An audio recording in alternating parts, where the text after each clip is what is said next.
CMRF చెక్కులు పంపిణీలో భారీ గోల్మాల్. సీఎంఆర్ఎఫ్ చెక్కుల్లో ఇప్పటికే 150 కోట్ల రూపాయలు కూడా గోల్మాల్ జరిగింది. ఇష్టానుసారంగా ఎలక్షన్ దృష్టిలో పెట్టుకొని ఎవరికి పడితే వారికి ఇలా ఏ లీడర్ పడితే ఆ లీడర్కి చెక్కులు ఇచ్చేసి ఇష్టానుసారంగా కమిషన్ తీసుకునే నేపథ్యం ఉంటుంది. సీఎంఆర్ఎఫ్ చెక్కుల పంపిణీలో భారీ గోల్మాల్ జరిగింది. గత ప్రభుత్వంలో ఉన్నటువంటి నేపథ్యంలో తెలంగాణ సీఎం రిలీఫ్ ఫండ్ చెక్కులు పంపిణీలో భారీ గోల్మాల్ జరిగింది. ఈ కేసులో తీగలాగితే డొంకగాయలింది.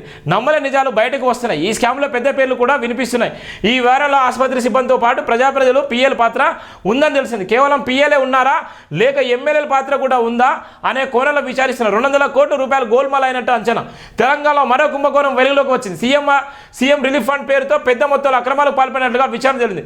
మిర్యాలగూడలో బయటపడ్డ కేసులో తీగ లాగితే డొంకగలిగిన నేపథ్యం కూడా ఉంది.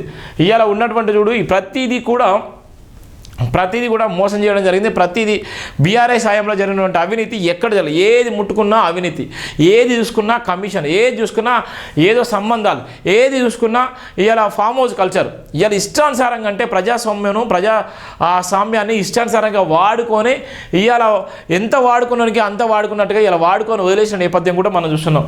ఇలా సీఎంఆర్ఎఫ్ చెక్కులు చూడు 150 నుంచి 200 కోట్ల రూపాయలు కూడా ఇష్టానుసారంగా తీసుకున్న నేపథ్యం కూడా ఉంది. అది ఎంత లాగితే అంత బయటపడే నేపథ్యం ఉంది. అధికారులు నమ్మలే నిజాలు తెలిసాయి. సీఎం రిలీఫ్ ఫండ్ నగదు కోసం నకిలీ పేషెంట్లను రూపొందించడమే కాకుండా తప్పుడు బిల్లులు పెట్టుకొని పెద్ద మొత్తంలో నగదు సహా చేసినట్లుగా తెలిసింది. నకిలీ బిల్లు సృష్టించి లక్షల కొద్ది డబ్బులు సహా చేసినట్టు తెలుస్తుంది. రాష్ట్రం 2 ఆసుపత్రుల్లో బాధితులకు వైద్య చికిత్స అందించకుండానే చేయించినట్టు నకిలీ బిల్లులు సృష్టించారు. వైద్యం చేయకపోయినా చేయించినట్టు నకిలీ బిల్లు సృష్టించిన ఖమ్మంలోని వినాయక మల్టీ స్పెషాలిటీ ఆసుపత్రిలో పాటు మిర్యాలగూడలో మల్టీ స్పెషాలిటీ హాస్పిటల్పై కేసు నమోదు చేశారు.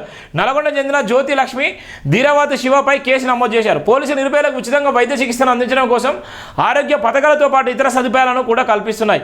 వాటిలో ఒక సీఎం రిలీఫ్ ఫండ్ నిరుపేదలకు ఉచిత వైద్య చికిత్సను ఆరోగ్యశ్రీ ద్వారా అందిస్తున్నాయి. అయితే కొన్ని వ్యాధులకు అధికంగా ఖర్చు చేయాల్సి ఉంటుంది. అవి ఆరోగ్యశ్రీ పరిధిలోకి రావు.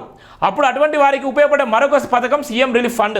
2018లో రాష్ట్ర అసెంబ్లీ ముందస్తు ఎన్నికల ముందు అప్పటి ఎమ్మెల్యే సనీత అనుచరులకు నియోజకవర్గానికి 20 మంది చొప్పున ఎలాంటి మెడికల్ బిల్లు లేకుండా 10 లక్షల నుంచి 15 లక్షల వరకు చెక్కులు అందించారు. దీంతో ఈ వ్యవహారంలో 200 కోట్లు దుర్వినియోగం అయినట్టు అంచనా వేస్తున్నారు. అసలు దీని వెనక ఎవరున్నారు? ఏ విధంగా ముఖ్యమంత్రి సహాయనిధిని దుర్వినియోగం చేశారు? ఎవరి ఆదేశాలతో ఈ తతంగం నడిపించాలనే దానిపై ప్రస్తుతం రాష్ట్ర ప్రభుత్వం అంతర్గత విచారిస్తుంది. గత ప్రభుత్వంలో సీఎంఆర్ఎఫ్ చెక్కులు పంపిణీ పెద్ద సంఖ్యలో జరిగింది. అయితే అర్హులైన పేదలు లక్షలు పెట్టుకున్న బిల్లులకు 50,000 లోపే చెక్కుల రూపంలో అందగా ఎలాంటి బిల్లులు లేకుండా లక్షల్లో ఎమ్మెల్యేలకు దగ్గర ఉన్నలకు అందజేశాయి. సాధారణంగా ప్రైవేటు ఆసుపత్రి చికిత్స చేయించుకున్న పేదలకు సీఎం రిలీఫ్ ఫండ్ నుంచి ప్రభుత్వ ఆర్థిక సాయం అందిస్తుంది.